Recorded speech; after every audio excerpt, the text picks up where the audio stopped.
각자의 자리에서 살게 하시다가 한 주의 중간인 수요일 이 저녁에 주님 안으로 불러 모아주시고 말씀으로 찬양으로 우리를 위로하여 주시니 하나님 감사합니다.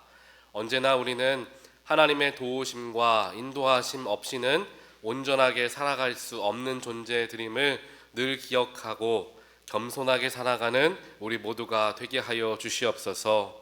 주님이 허락하여 주신 예수 그리스도의 놀라우신 복음을 내 안에 품으며 살아가게 하시고 그 복음을 주신 예수 십자가의 은혜를 늘 기억하게 하시며 주신 은혜 때문에 감사함으로 기뻐함으로 삶을 대하고 살아가는 우리 모두가 될 수 있도록 언제나 성령으로 지켜 보호하여 주시옵소서. 오늘 이 시간 하나님 말씀 앞으로 나아갑니다. 우리의 마음속에 있는 또 머릿속에 있는 여러 가지 복잡한 생각들 주 앞에 다 내려놓게 하시고 주님 허락하여 주시는 귀하고 복된 말씀 앞에 나를 온전하게 내려놓는 귀한 자리 되게 하여 주시옵소서. 이 모든 말씀 예수 그리스도 이름으로 간절히 기도합니다. 아멘. 오늘 주신 하나님 말씀 함께 보겠습니다. 오늘 말씀은 로마서 3장 19절부터 31절까지 말씀, 조금 길기 때문에 우리 한 절씩 교도가도록 하겠습니다. 19절부터 마지막 31절까지 교독하겠습니다. 제가 먼저 읽겠습니다. 우리가 알거니와 무릇 율법이 말하는 바는 율법 아래에 있는 자들에게 말하는 것이니 이는 모든 입을 막고 온 세상으로 하나님의 심판 아래에 있게 하려 함이라.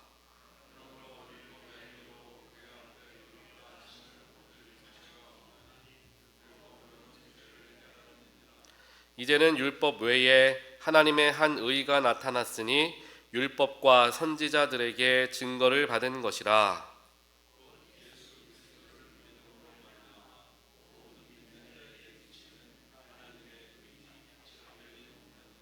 모든 사람이 죄를 범하였음에 하나님의 영광에 이르지 못하더니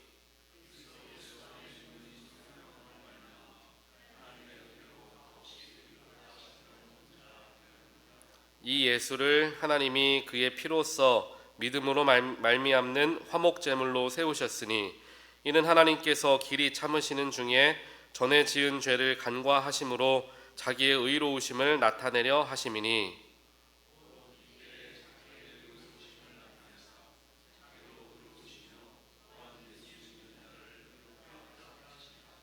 그런즉 자랑할 때가 어디 있느냐? 있을 수가 없느니라. 무슨 법으로냐? 행위로냐? 아니라 오직 믿음의 법으로니라.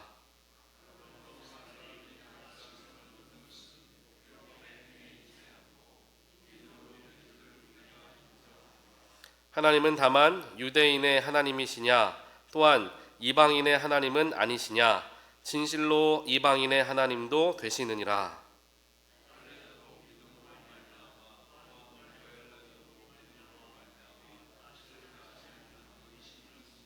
함께 읽겠습니다. 그런즉 우리가 믿음으로 말미암아 율법을 파기하느냐? 그럴 수 없느니라. 도리어 율법을 굳게 세우니라. 아멘. 오늘 수요일 저녁에 주 앞에 나오신 모든 분들 환영합니다.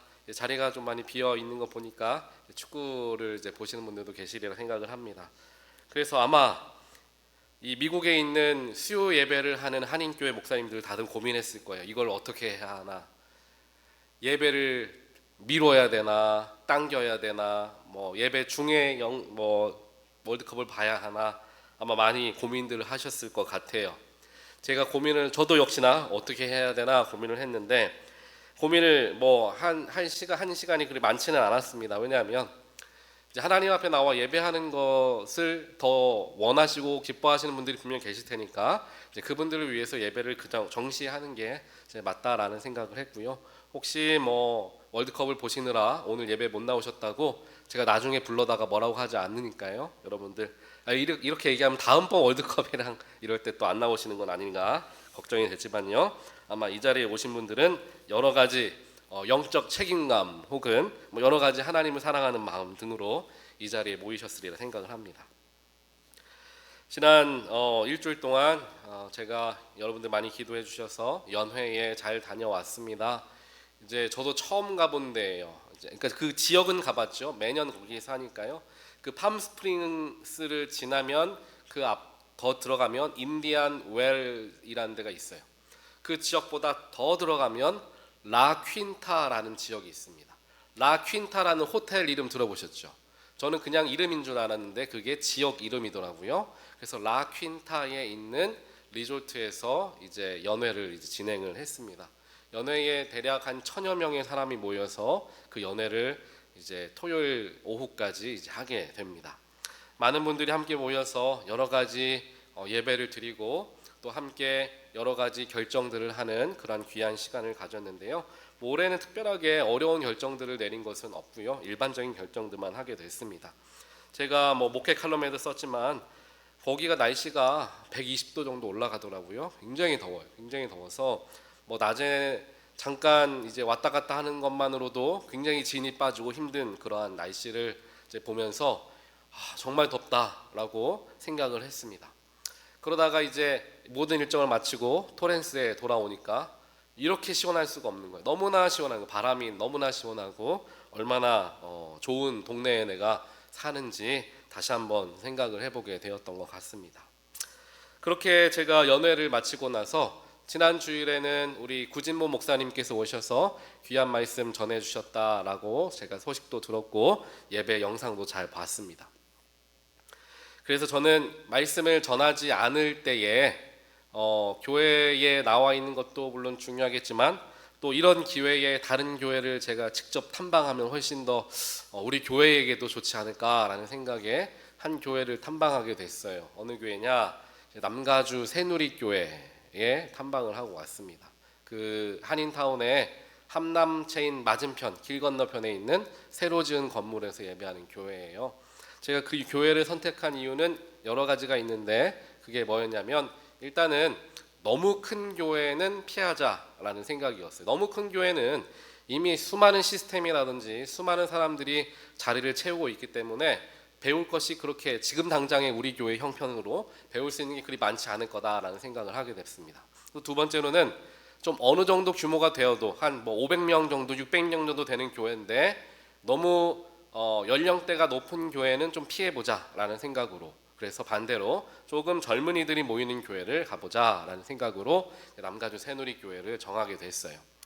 그래서 거기는 이제 예배를 주일날 4번을 드립니다. 4번을 드리는데 그 세 번째 예배가 11시 15분 예배, 그게 이제 가장 메인 예배가 되죠. 그 예배에 여러분들 아마 남가주 새누리교회 가볼 경험이 없으셨을 거예요. 이제 새로 교회 건물을 짓고 굉장히 극장식으로 극장에 있는 그런 의자들이 쭉 이제 나열이 되어 있어요. 그리고 이제 1층이 있고 위에 이제 2층이 있죠. 중간층이 있죠. 그 뒤쪽으로 쭉 있고 앞에는 큰 이제 LED 이제 스크린이 딱 저희 교회 이 양쪽 스크린을 한 번에 이어버린 정도의 크기로 그 높이도 딱 이 정도예요. 그렇게 딱 예배당이 잘 되어져 있었습니다. 예배를 드리는데 젊은 분들이 굉장히 많으신 거예요. 젊은 분들이 많으세요. 그래서 어떻게 이렇게 젊은 분들이 많았나라는 생각을 좀 예배를 드리면서 해봤는데 그 교회가 프리스쿨이 굉장히 잘 돼 있는 교회 중에 하나예요. 프리스쿨의 학생들이 굉장히 많습니다. 그래서 제가 한인타운에 살 때에도 거기에 아이들을 보낼까 해서 그 교회를 방문해 본 적이 있을 정도로 학생들이 많고 또 좋은 소문들이 있는 그러한 교회의 프리스쿨이었어요. 그런데 그 프리스쿨과 교회가 연결이 잘 돼서 이제 프리스쿨을 다니는 학생들이 부모들이 교회를 자연스럽게 나오는 구조가 이제 잘 짜여져 있더라라는 것을 제가 알게 됐고요. 그리고 또 하나는 부서마다 각 부서들이 굉장히 디테일하게 나눠져 있었어요. 그러니까 유초등부가 아니라 초등부와 유년부가 나뉘어져 있고 당연히 프리스쿨 어린아이들 타들러는 다 따로 있죠. 그렇게 부서들이 굉장히 작게 나누어져 있으면서 각 부서별로 사역자들과 간사들이 그 자리를 굉장히 잘 채우고 있더라라는 거예요. 아무래도 그 사역자들이 각 부서를 작게 맡고 있으면 그 자리가 훨씬 더 많은 이 사역자들의 에너지가 들어가기 때문에 잘 짜여질 수가 있겠죠. 그리고 그냥 목회자들만 들어가 있었던 것이 아니라 그 교회를 보니까 간사라고 쓰여 있는 이름들이 많더라고요. 그러니까 평신도 사역자들이 많더라라는 거죠. 그렇게 교회를 여러 사역자들이 목회자뿐만 아니라 평신도 사역자들도 교회 곳곳에서 많은 사역들을 하고 있었던 것을 보게 됐습니다. 그런데 제가 조금 놀랐던 거는 이제 담임 목사님께서 나이가 조금은 있으세요. 그래서 나이가 어떻게 되시나 한번 확인해 봤더니 한 73 정도 된다라고 하더라고요. 그 정도 나이대가 있으신 분이신데 그 옆에 남침내 신학교가 있어요. 그 교회에서 아마 하는 것 같아요. 그 학교의 총장으로 이제 수업을 가르치시는 이제 교수님이시기도 합니다. 그래서 그 목사님이 주일 설교를 하시는데 이제 강의 듣는 것 같은 그러한 느낌이었어요. 강의 듣는 것 같은. 이거 뭐 멕시코가 이겼나 보죠? 그래서 그런 느낌으로 말씀을 전하시다 보니까 좀 집중을 잔뜩 하지 않으면 금방 좀 놓칠 수 있는, 말도 굉장히 그 연세에 비해서 말씀도 빠르시더라고요. 그런데 다른 성도님들은 그 설교가 굉장히 익숙하신지 잘 들으시더라고요. 그래서 어떻게 듣나 봤더니 다들 펜을 꺼내셔서 이 주보 한켠에다가 메모를 쭉 하시면서 설교를 들으시는 것을 보면서 이 성도님들이 말씀을 사모하는 마음들이 있으시구나라는 생각을 좀 해보게 됐습니다. 이와 같이 제가 그 교회에서 특별하게 깨달았던 건 뭐냐면은 뭔가 교회가 특별하게 특출나게 나타나는 부분들은 많지 않았지만 짜임새들이 좋았고 또 짜임새 안에서 돌아가는 이 연결성들이 굉장히 좋았던 거라고 저는 이제 조금 제 스스로 평가를 좀 해보게 됐어요. 각 파트별로 각 자리별로 유기적으로 연결해서 서로가 잘 시스템들이 잘 짜여져 있었고 교회가 시스템이 잘 잡혀 있으니까 자연스럽게 이제 건강하게 나아갈 수 있는 힘들이 거기서 생기더라. 시스템이 굉장히 중요하다라는 생각을 그 교회를 보면서 다시 한번 해보게 되었던 것 같습니다. 그래서 저도 굉장히 좋은 시간을 가졌고 영적으로도 그렇고 또 교회 안에서도 많은 것을 배우게 되었던 것 같아요.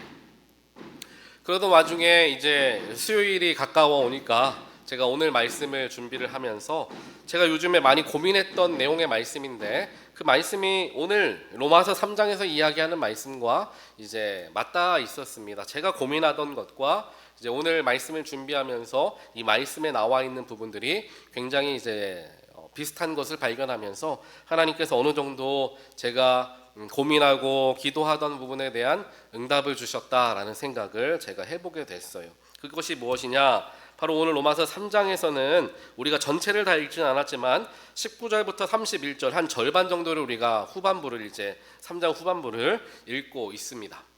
이 말씀 속에서 우리가 생각해보고 또 한번 기도해볼 수 있는 부분은 무엇이냐 하면 믿음과 율법은 무엇인가 라는 거예요. 믿음과 율법이 무엇이냐, 그것에 대해서 사도 바울이 굉장히 어렵게 그것을 쓰고 있습니다.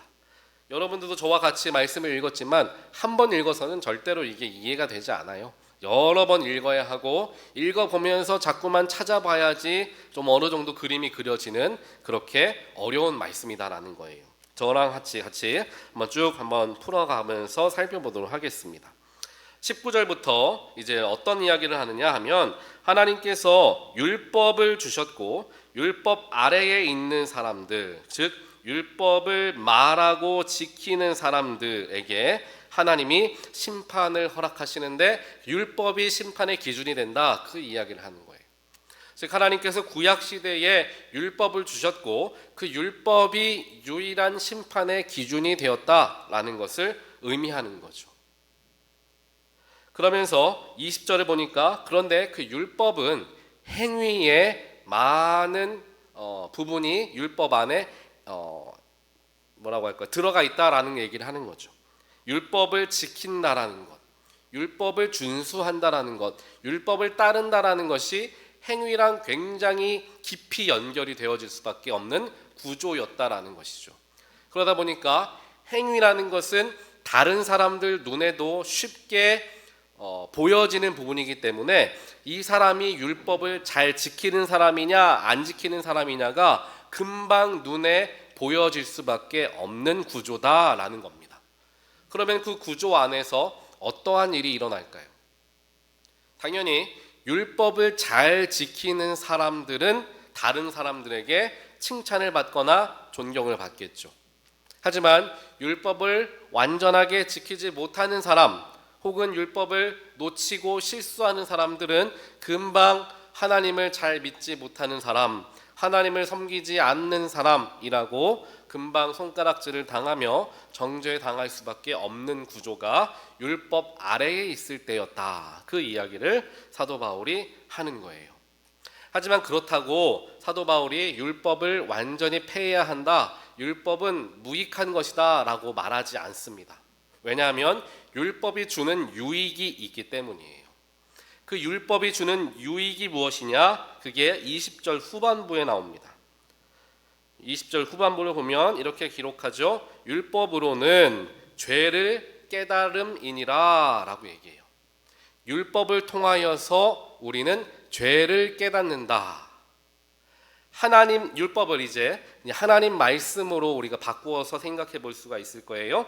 그래서 하나님 말씀 앞에 서게 되면 우리의 죄가 드러나게 되어서 깨닫게 되어진다라는 거예요. 하나님 말씀이 우리에게 주는 유익, 율법이 우리에게 주는 유익이 바로 우리의 연약함을 발견하게 하는 것이다라는 거예요. 그렇기 때문에 율법이라는 것은 거울과 같다라고 이야기를 합니다. 율법은 나 스스로를 비추어서 내 얼굴이나 내 몸에 더러운 것이 묻어 있는 것을 발견하게 해주는 게 율법, 하나님의 말씀이 된다. 그것이 율법이 우리에게 주는 유익이다라는 것을 가르쳐 주는 거예요. 하지만 이 이야기를 하면서 그럼에도 율법이 유익한 부분이 있지만 그럼에도 조심해야 하는 이유가 있는데, 그 율법이 나를 비추는 거울이 되어야 하는데 다른 사람을 비추는 거울이 됐을 때 이것이 문제가 된다라는 거예요. 율법을 통해서 나를 바라보고 내가 얼마나 큰 죄인인가를 바라봐야 하는데, 그 율법을 다른 사람 얼굴에 비추면서 이것 봐라, 네 얼굴에 이렇게 더러운 게 묻어 있다 라고 다른 사람의 약점과 죄를 밝혀내려고 드러내려고 사용하게 될 수 있음을 항상 조심해야 된다. 그 이야기를 하는 거죠. 그러면서 믿음과 복음을 이제 사도 바울은 이야기를 합니다. 구약 시대에는 율법이 다스리는 시대였습니다. 하나님께서 율법을 통하여서 백성들과 이스라엘 백성들과 언약의 관계를 맺으셨던 이야기가 구약이죠. 그러나 신약 시대에 들어와서는 그 율법을 폐하신 예수 그리스도께서, 폐하셨다라기보다는 율법을 완성시켰다고 해야 되겠죠. 율법을 완성시키신 예수 그리스도, 그 예수 그리스도의 십자가의 보혈, 또 그 보혈을 통하여서 내가 구원에 이른다라는 것을 믿는 그 믿음, 그 복음을 믿는 사람들, 그 복음을 믿는 사람들과 예수님이 연결되어져 하나가 되어지게 된다라는 것을 이야기하는 게 신약 성경에 나와 있는 새로운 언약이죠. 그래서 이제 율법의 시대를 지나왔다라는 겁니다. 예수 그리스도의 시대가 펼쳐지면서 예수 그리스도가 십자가에 달려 죽으시고 사흘 만에 부활하신 그 사건을 기점으로 율법의 시대와 복음의 시대로 나누어지게 되었음을 사도 바울은 선포를 하는 거예요. 당연히 그 당시에 이제 예수님께서 십자가에서 죽으시고 부활하신 지 얼마 지나지 않았을 이 시기에는 과도기죠. 율법의 시대에서 복음의 시대로 넘어가는 굉장히 가까운 과도기였습니다.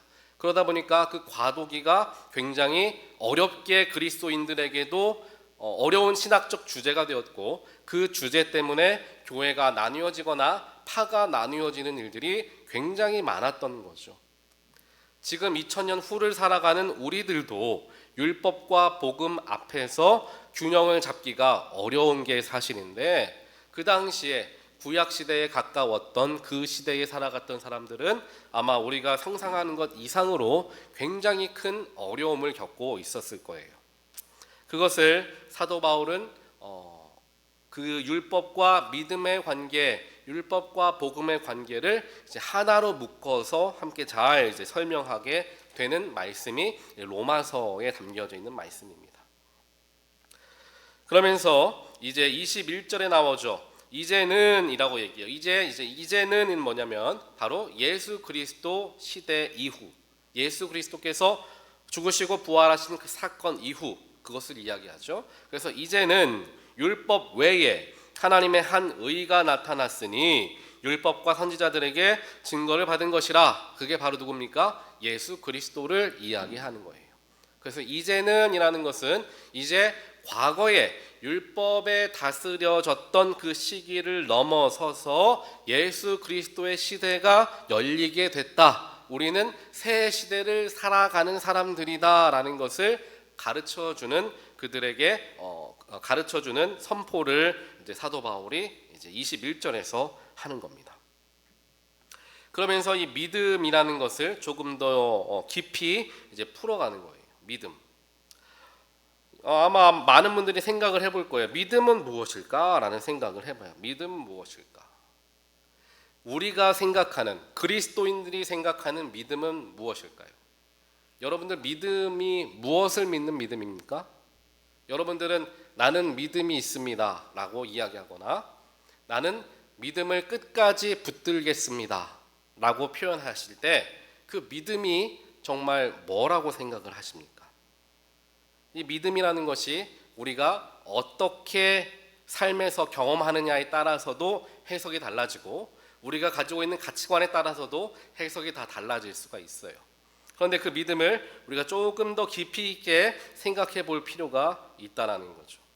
믿는다라는 것은 내가 머리로만 믿는 것입니까? 아니면 가슴으로만 믿는 것입니까? 여러분들 어떻게 생각하세요? 저는 꼭 머리로만 믿는다. 이거 아닌 거, 정답은 아닌 것 같죠? 가슴으로 믿는다, 마음으로 믿는다. 이게 조금 정답에 가까운 것 같아요. 하지만 그렇다고 가슴으로만 믿을 수도 있느냐? 그건 또 아닌 것 같아요. 어느 정도 내가 이해도 되어야 되고 어느 정도 내가 생각으로서 정리도 돼야지 믿을 수도 있는 거잖아요. 무지성으로 믿을 수 있는 건 아니잖아요. 그러다 보니까 머리와 가슴 그 어딘가에서 고백되어지는 게 믿음의 한 모습이 될 수 있는데 이것이 머리 쪽에서 고백되지냐 아니면 가슴 쪽에서 고백되어지냐에 따라서 그 사람의 신앙의 색깔들이 조금씩 다 다를 수가 있다는 거죠. 예를 들면 이런 생각을 해볼 수가 있습니다. 제가 군대에 갔을 때요. 논산훈련소에 가서 신병 교육을 받는데 논산훈련소에 가면 훈련병들이 굉장히 많습니다. 거기가 제일 큰 훈련소거든요. 그래서 한 2,000명 넘는 훈련생들이 다 모여 있어요. 거기에서 4주 또 어떤 사람들은 6주, 7주씩 신병 교육을 받습니다. 그렇게 4주 이상 받는 중간에 신병들이 가장 기다리는 시간이 언제일까요? 바로 일요일입니다. 당연히 일요일은 쉬는 날이니까 기다려지는 시간이기도 하지만 일요일에는 교회를 갈 수 있기 때문에 훈련병들이 굉장히 좋아해요. 교회를 가는데 여러분들 아시는 것처럼 하나님 믿는 사람들만 교회를 가겠습니까? 아니에요. 다들 교회를 가고 싶어 해요. 하나님 믿지 않아도 교회를 가고 싶어 하죠. 그래서 교회에 다들 주일이면 모든 병사들이 종교를 막론하고 교회에 제일 많이 모입니다. 제일 많이 모이는 이유는 뭡니까? 간식을 주죠. 맛있는 간식을 줘요. 때로는 빵도 주고 햄버거도 주고 이런 일들을 합니다. 그러니까 종교와는 상관없이 주일에는 교회를 제일 많이 가는 거예요. 물론 천주교를 가던 불교를 가던 하는 사람들도 있긴 하겠지만 대부분의 경우 이제 하나님을 안 믿는 사람들 중에 대부분의 경우 교회를 가게 되죠.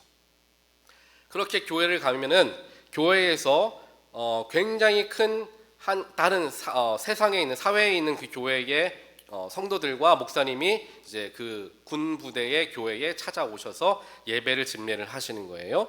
집례를 하시면서 뭘 하냐면은 세례를 줍니다. 세례를 줘요. 그래서 찬양을 뜨겁게 해요. 실로암 찬양을 굉장히 열심히 하죠. 군인들이 실로암 찬양 열심히 하고 말씀 열심히 듣고 그 다음에 이제 앉아 있는 병사들 중에서 이 자리에서 예수 그리스도의 복음을 마음으로 믿으면서 입으로 시인하며 아멘으로 순종한 사람 세례의 자리로 나오십시오. 세례 받기를 원하시는 분들은 자리에서 일어나십시오 라고 하면요, 한 2,000명 정도의 신병 중에 한 1,000명이 일어납니다. 굉장히 많이 일어나요. 그래서 저는 궁금해요. 2,000명 중에 1,000명인데 1,000명 그 세례를 받는 그 1,000명 중에 정말 그리스도인이 하나도 없을까? 그러니까 뭔 얘기냐면 교회를 다니고 세례도 받은 사람인데 또 한 번 세례를 받으려는 건 아닌가라는 생각이 들 정도로 정말 많은 사람들이 일어나서 세례를 받습니다. 세례를 받으면 여러 가지 이득이 있어요. 더 많은 선물을 받게 되죠. 그래서 세례를 그 당시에 제일 많이 줍니다. 그래서 다 앞으로 나와가지고 이제 세례를 다 받아요. 목사님들이 여러 명 나와서 이제 신병들을 세례를 다 줍니다. 자, 그렇게 신병들이 세례를 받았어요. 그러면 우리가 생각해 볼 수 있겠죠. 세례를 받았으니까 그 사람들은 정말 그리스도인이 되었을까라는 질문이죠. 그들은 정말 예수를 그들의 삶의 구주로 고백하며 믿게 되었을까라는 거죠. 아마 그 중에 몇 퍼센트는 그럴 수 있겠지만 대다수의 경우는 그냥 분위기에 휩쓸려서 혹은 뭔가 자기가 바라는 것이 있기 때문에 세례를 받지 않았을까라는 생각을 우리가 다들 해볼 수가 있는 거죠. 세례의 자리에 나와서 세례를 받았지만 그들 속에 믿음이 들어갔느냐, 예수가 정말 구주로 고백되어졌느냐는 완전히 별개의 문제가 될 수가 있다는 거예요. 그러면 똑같이 이것을 우리 교회로 가지고 들어올 수가 있습니다. 우리 교회에서도 마찬가지일 거예요. 평생 하나님을 섬긴다라고 이야기하지만 정말 예수를 믿는 그리스도인인가, 정말 예수를 나의 삶의 구주로 모시며 나는 살아가는 진짜 그리스도인인가 라고 질문을 던지면서 모든 그리스도인들을 다 한자리에 놓아서 하나님께서 판단을 하신다면 몇 퍼센트가 진짜 그리스도인이라고 하나님께서 그들을 평가해 주실까라는 질문을 던져볼 수가 있다는 거예요. 그렇기에 하나님을 믿는다, 예수님을 믿는다라는 것이 그냥 입술의 고백으로만 되어지는 일도 아니고 교회에 매주 출석한다고 그것이 정말 사실이 되는 것도 아닐 수 있겠다라는 생각을 해볼 수가 있다는 거죠. 그래서 이 믿음이라는 것 자체도 우리가 굉장히 많은 것들을 생각해 볼 수 있는 거예요. 그러면서 이 믿음은 그렇다면 우리가 당연히 질문을 던지겠죠. 진짜 믿음은 뭐냐라는 거예요. 진짜 믿음은 무엇이냐라고 이야기했을 때 진짜 믿음은 믿는 사람처럼 사는 사람이 진짜 믿는 사람이다라는 거예요. 믿는 사람처럼 믿는 대로 살아가는 사람, 믿는 대로 살아가는 사람이 진짜 믿는 것이다라는 거죠. 예를 들면 누군가가 오늘 비가 온다라고 이야기를 했어요. 그래서 그 얘기를 듣고 내가 그래 누가 비가 온다고 했으니까 오늘 아침에 나갈 때 우산을 챙겨야 되겠다라고 생각하고 우산을 들고 나가는 사람이 있고요. 또 어떤 사람은 그 사람이 그렇게 얘기했지만 나는 상관없이 지금 해가 떠 있으니까 우산을 들고 가지 않겠다라고 생각하는 사람이 있겠고요. 또 한 부류의 사람은 그 사람이 그렇게 얘기는 했지만 내가 날씨를 한번 확인해 보고 나서 판단해야 되겠다라고 생각하는 세 부류의 사람이 있을 거예요. 그 중에서 진짜 믿는 사람은 누구겠습니까? 그 사람의 말을 진짜 믿는 사람은 그 사람의 말만을 가지고 내가 그대로 행동으로 옮기는 사람이 아마 그 사람을 진짜 믿는 사람이 될 거예요. 그러니 예수를 내가 믿는다라고 말하려면 예수님을 믿는 사람처럼 살아가야 한다라는 거죠. 나의 삶에서 예수 믿는 사람처럼 다른 사람들의 눈에도 비추어져야 되고 하나님이 보셨을 때에도 그렇게 보여져야 한다라는 것을 의미를 한다는 거죠. 만약에 그게 부족하다라고 한다면 내가 온전하게 하나님을 믿는다라고 말하기가 어려울 수도 있다는 거예요. 그렇기 때문에 그만큼 예수를 믿는다라는 것, 또 예수를 믿으며 살아간다는 것이 굉장히 쉽지 않은 일이다라는 것, 그리고 이게 연속적으로 한 번 믿었으니까 평생 믿는다라고 말할 수 없는 것이다라는 것을 우리가 금방 알 수가 있는 거예요. 지난달까지는 내 믿음이 너무나 좋고 뜨거웠는데 이번 달에는 내 믿음이 차갑게 식어지는 삶을 살아갈 수도 있다라는 겁니다. 누구도 장담할 수 없다라는 거예요. 한 번 예수님 뜨겁게 만났다고 내 인생이 끝까지 보장되는 것이 결코 아니라는 거죠. 그렇다면 내 스스로가 끊임없이 내 스스로를 비추어 보아야 내가 지금 하나님과 멀어졌구나, 내가 믿지 않는 사람처럼 살아가는구나를 발견하지 않겠느냐라는 거죠. 그것을 발견하게 해주는 게 아까 뭐라고 했죠? 율법, 하나님의 말씀이다라는 거예요. 그러니까 우리가 젊은 청년들이 찬양 집회에 와서 뜨겁게 찬양하면서 눈물 흘리면서 예수님 앞에서 내가 참 은혜 받았다, 하나님이 나와 함께 하시고 나를 사랑하신다 라는 마음의 감동을 가지고 돌아가는 것은 어찌 보면 절반짜리 은혜일 수 있는 거예요. 그 절반짜리 은혜가 온전해지려면 말씀 앞으로까지 나아가야 한다라는 거죠. 말씀 앞에 비추어졌을 때만 내 죄가 드러나기 때문에, 내 죄가 드러난 내 스스로의 모습을 바라봐야 예수의 은혜, 하나님의 은혜가 크다라는 걸 내가 발견할 수 있게 되기 때문에 나의 연약함, 나의 부족함, 율법 아래에서 그 누구도 의롭다 할 수 없구나라는 것을 철저하게 깨닫게 된다라는 거예요. 그런데 사도 바울이 그 뒤에 이렇게 믿음과 율법은 다른 게 나누어져 있는 게 아니라 같이 엮여져 있는 것이다 라는 것을 설명을 하지만 그 뒤에 이제 24절부터 그 후반부까지 쭉 계속해서 이야기하는 건 뭐냐면, 그럼에도 불구하고 율법은 굉장히 조심해야 되는 부분이다, 이것을 계속 강조해 줍니다. 24절 후반부에도 하나님의 은혜로 값 없이 의롭다 하심을 얻은 자가 바로 우리다 라는 겁니다.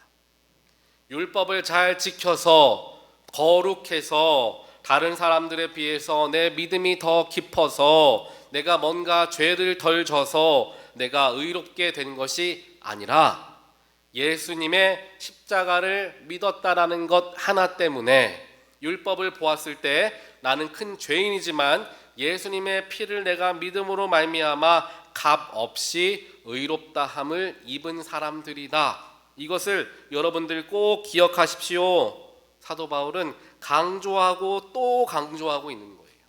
이것을 놓쳐버리니까 정죄하고, 이것을 놓쳐버리니까 의로운 사람, 그러니까 더 의로운 사람, 덜 의로운 사람이 나누어진다라는 거죠.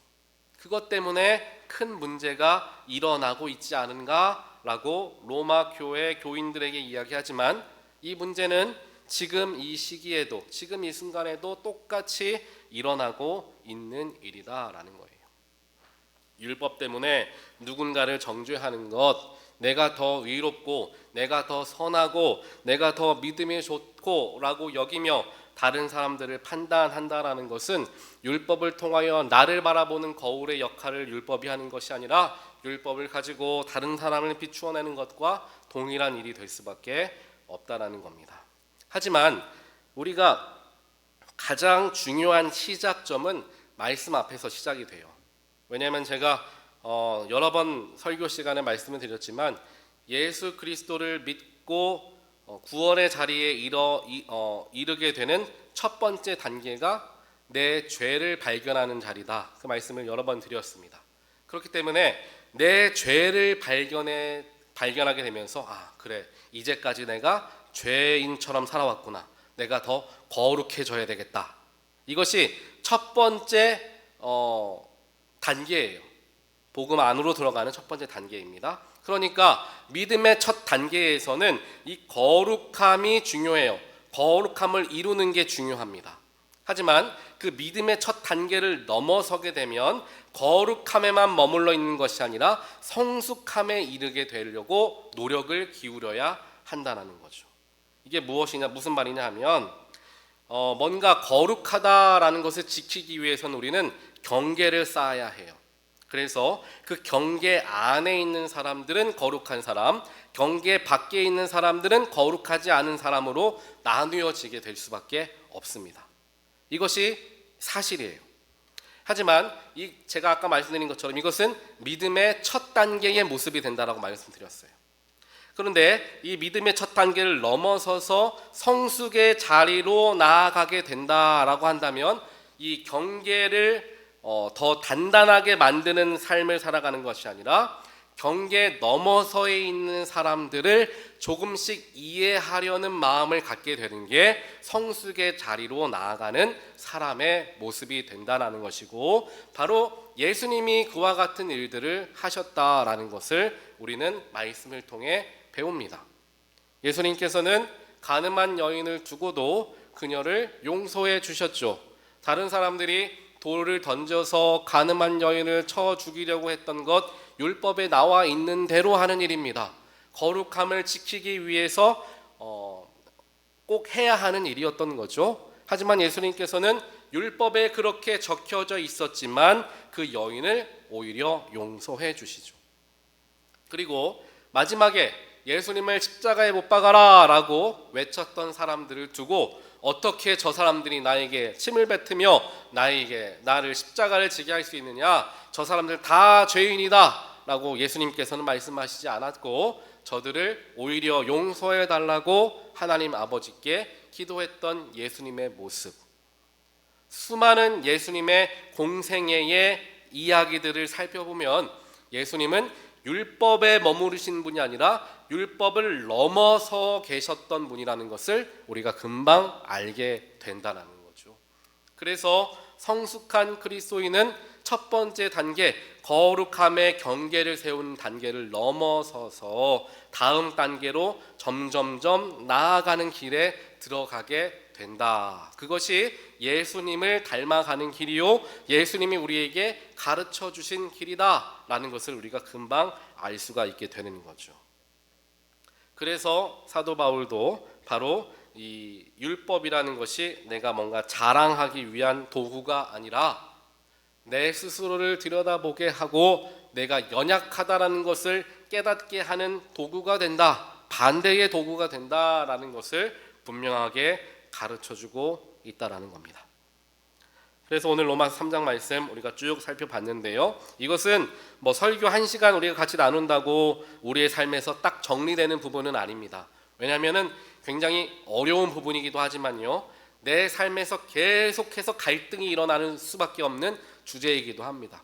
저 역시도 마찬가지예요. 목회자이긴 하지만 이 두 가지, 율법과 믿음에 대한 고민은 항상 엎치락 뒤치락 하는 게 사실이에요. 그렇기 때문에 우리는 그 안에서 중심을 잘 지키며 하나님 안에 거하려는 노력들을 끊임없이 기울여야 하겠죠. 한쪽으로 치우치면 금방 문제가 불거질 수밖에 없는 거죠. 왜냐?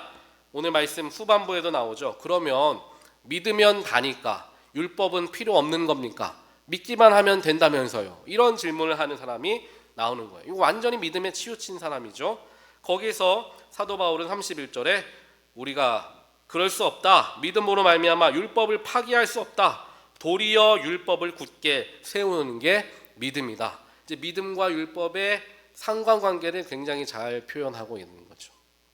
그래서 이러한 질문들은 끊임없이 우리 스스로에게 던질 수 있어야 하고요, 또 우리 교회는 우리 교회에게 또 던져야 하는 질문이 되기도 합니다.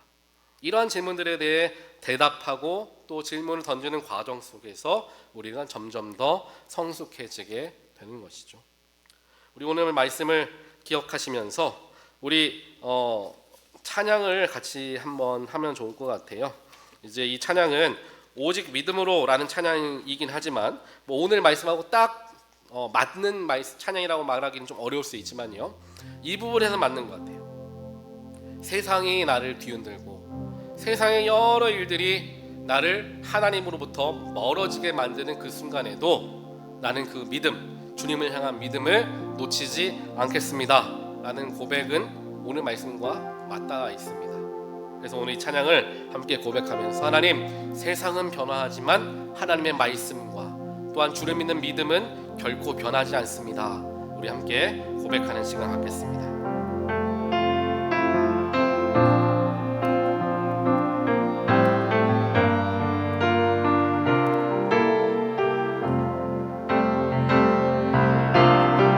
세상은 들리고 사람들은 변하여도 나는 주를 섬기리. 주님의 사랑은 영원히 변하지 않네. 나는 주를 신뢰해. 믿음은 들리고 2절합니다.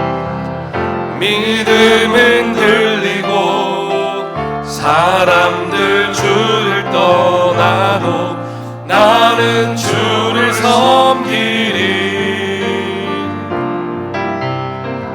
주님의 나라는 영원히 쇠하지 않네. 나는 주를 신뢰해. 아멘. 오직 믿음으로, 오직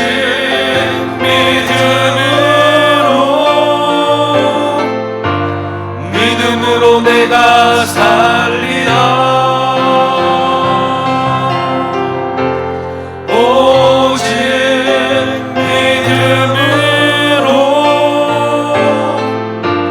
믿음으로 내가 살리라. 오직 의인은, 오직 의인은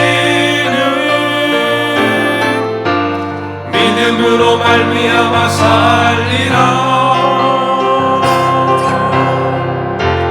오직 의인은 믿음으로 말미암아 살리라.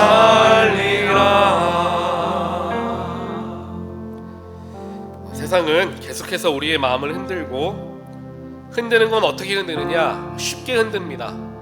율법이 더 중요하냐? 믿음이 더 중요하냐? 믿음이 더 중요하냐? 행위가 더 중요하냐? 경계와 거룩이 더 중요하냐? 사랑과 포용이 더 중요하냐? 다 맞는 말이에요. 그런데 이것을 한쪽으로 확 당기면서 우리를 뒤흔드는 세상을 우리는 살아가고 있다는 것입니다. 그 속에서 우리가 영적인 균형을 이루기 위해서는 말씀 앞에 서는 것과 십자가 앞에 서는 것밖에는 없다라는 건 분명한 성경에서 말씀하시는 진리라는 거예요. 그러니 말씀 앞에 서지 않고서는, 십자가 앞에 서지 않고서는 나의 죄를 바라볼 수도 없을 것이고, 내 죄를 용서하신 예수의 은혜도 바라볼 수 없을 것이며, 그 예수의 십자가가 온 인류를 향한 십자가라는 것조차도 바라볼 수 없게 된다라는 것을 우리가 기억하며, 하나님, 세상이 뒤흔들리고 믿음이 약해져가는 것처럼 보이는 이 시기에 오히려 우리는 말씀 앞에 서겠습니다, 십자가 앞에 서겠습니다 라고 결단하고 다짐하는 저와 여러분, 우리 나선 금난교회가 되기를 주님의 이름으로 간절히 축원드립니다. 우리 이제 7월 13일에 있을 소송에 관련된 일들에 대해서 우리 같이 기도하고 있습니다. 우리가 7월 1일부터는 총 13일 동안 매일 기도하는 시간들을 가질 거예요. 그래서 333 작정 기도 우리가 할 겁니다. 하루에 3번씩 3분 동안 3가지 기도의 제목을 가지고 이제 13일 동안 기도하는 시간들을 가질 거예요. 우리 함께 기도하면서, 하나님, 우리 교회를 향한 하나님의 분명한 뜻이 있다 믿습니다. 그 하나님의 뜻과 하나님의 선하심이 온전하게 선포되어지게 하나님께서 모든 과정 가운데 함께하여 주시옵소서. 우리 마음을 아파하여서 기도하는 온 교우가 되기를 원합니다. 오늘 이 시간에도 우리 함께 기도할 때에 하나님, 나의 믿음이 흔들리지 않게 되기 위해서 말씀과 십자가 앞에 더 나아가게 하시고, 또 우리 교회에게 허락하여 주신 지금 이 순간 당면한 이 어려움, 하나님께서 선을 이루시는 놀라운 은혜를 경험하게 하여 주시옵소서. 우리 주여 한번 크게 외치시고 합심하여 기도하겠습니다. 주여,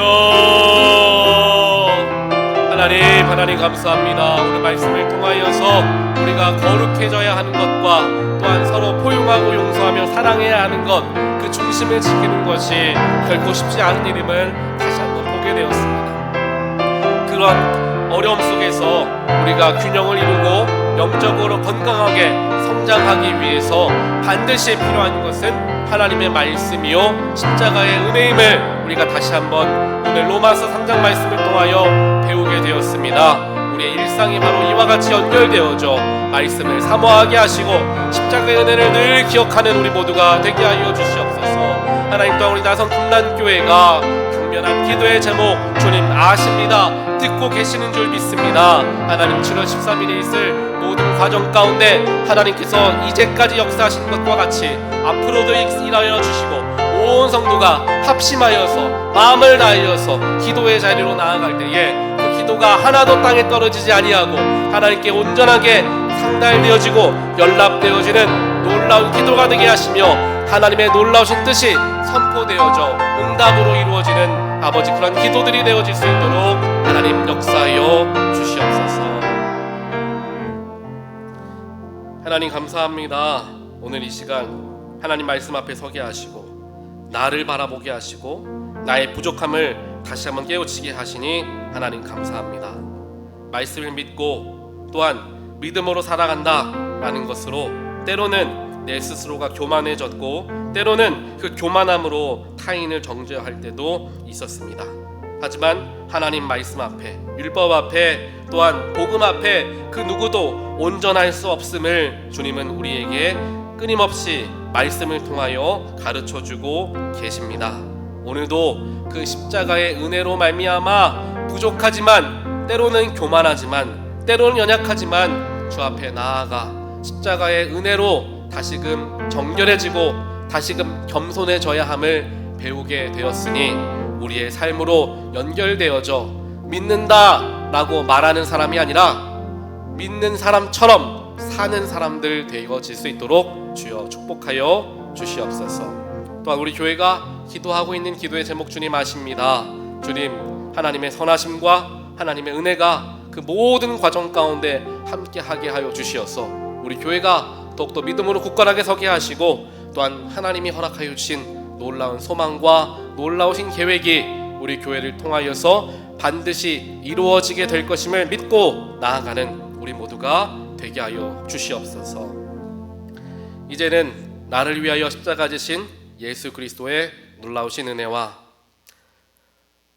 우리를 창조하시고 다스리시며 또한 나를 위하여 우리를 위하여 사랑하는 독생자 아들을 십자가에 달려 죽게까지 하신 하나님 아버지의 한량없는 사랑하심과 지금도 우리와 함께 하시며 옳은 길로 인도하시고 주님을 바라볼 수 있도록 우리의 마음을 자꾸만 만져주시는 성령 하나님의 감화 감동 교통하심이 오늘 말씀을 통하여 율법과 믿음에 대하여서 거룩함과 사랑에 대하여서 다시 한번 깊이 생각하고 또한 깨닫고 돌아가는 하나님의 백성들 머릿머리 위에 그들의 삶의 자리와 그들의 자녀와 그들의 가정과 그들의 일터 위에 지금부터 영원까지 함께 하시기를 간절히 축원하옵나이다. 아멘.